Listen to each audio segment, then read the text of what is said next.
હે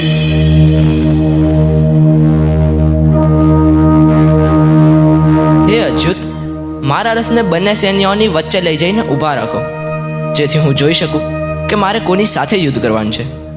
જેઓ દુષ્ટ બુદ્ધિવાળા દુર્યોધનનું પ્રિય કરવા આવ્યા છે તે યોદ્ધાઓને હું જોવા માંગુ છું. પશ્યે તાન સમવેતાન કુરુનીતિ. હે પાર્થ, અહીં એકઠા થયેલા આ કુરુવંશીઓને તું જો. હે કૃષ્ણ, આ સામે ઊભેલા સ્વજનોને જોઈને મારા અંગો શિથિલ થઈ રહ્યા છે. મારું મુખ સુકાઈ રહ્યું છે, મારું ધનુષ્ય ગાંડીવ હાથમાંથી સરી રહ્યું છે અને મારી ત્વચા બળી રહી છે. હે ગોવિંદ, વિજય, રાજ્ય કે સુખનું મારે શું પ્રયોજન, જેમના માટે આપણે રાજ્ય ઈચ્છીએ છીએ?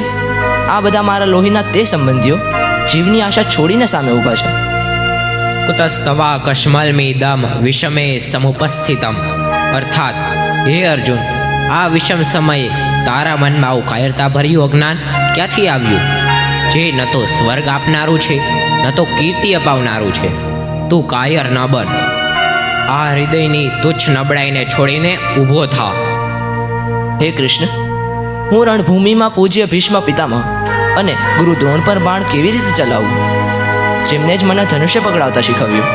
પિતામહ, જેમના ખોળામાં હું રમીને મોટો થયો, એમના લોહીથી ખરડાયેલા ભોગ ભોગવવા કરતાં હું ભિક્ષા માંગીને જીવવું વધારે શ્રેષ્ઠ માનું છું. મને કંઈ સમજાતું નથી. હું આપના શરણે છું. મને સાચો માર્ગ બતાવો કેશવ. અશોચ્યાનન્વશોચસ્ત્વમ પ્રજ્ઞાવાદંશ્ચ ભાષસે. અર્થાત, અર્જુન, તું વાતો તો પંડિતો જેવી કરે છે, પણ જેનો શોક ન કરવો જોઈએ તેનો શોક કરે છે. આત્મા ક્યારેય મરતો નથી. જે મનુષ્ય જૂના વસ્ત્રો ત્યજીને નવા વસ્ત્રો ધારણ કરે છે, તે મહાત્મા જૂનું શરીર ત્યજીને નવું ધારણ કરે છે. માટે તું ક્ષત્રિય ધર્મને યાદ કર. જો તું યુદ્ધમાં મરાઈશ તો સ્વર્ગ પામીશ, અને જીતીશ તો પૃથ્વીનું રાજ્ય ભોગવીશ. માટે નિશ્ચય કરીને ઊભો થા. નૈનમ છિંદંતી શસ્ત્રાણી નૈનમ દહતી પાવકમ. અર્થાત, આ આત્માને શસ્ત્રો કાપી શકતા નથી, અગ્નિ બાળી શકતો નથી. જે મનુષ્ય જૂના વસ્ત્રો ત્યાગી નવા વસ્ત્રો ધારણ કરે છે, તે મહાત્મા જૂનું શરીર છોડી નવું શરીર ધારણ કરે છે. હે કેશવ, મારા માટે શું કરવું અને શું ન કરવું તે નક્કી કરવું અઘરું છે. પણ શું આ યુદ્ધ પાપ નથી? મારા હાથે ગુરુહત્યા થશે તો? ન ચ પ્રયોની પશ્ચામી હત્વા સ્વજન માહવે. અર્થાત, મને યુદ્ધમાં પોતાના જ સ્વજનોને મારીને કોઈ કલ્યાણ દેખાતું નથી. સુખ દુઃખે સમે કૃત્વા લાભા લાભો જ્યાં જ્યો. સુખ દુઃખ, લાભહાણ અને જય પરાજયને સમાન ગણીને યુદ્ધ માટે તૈયાર થઈ જા.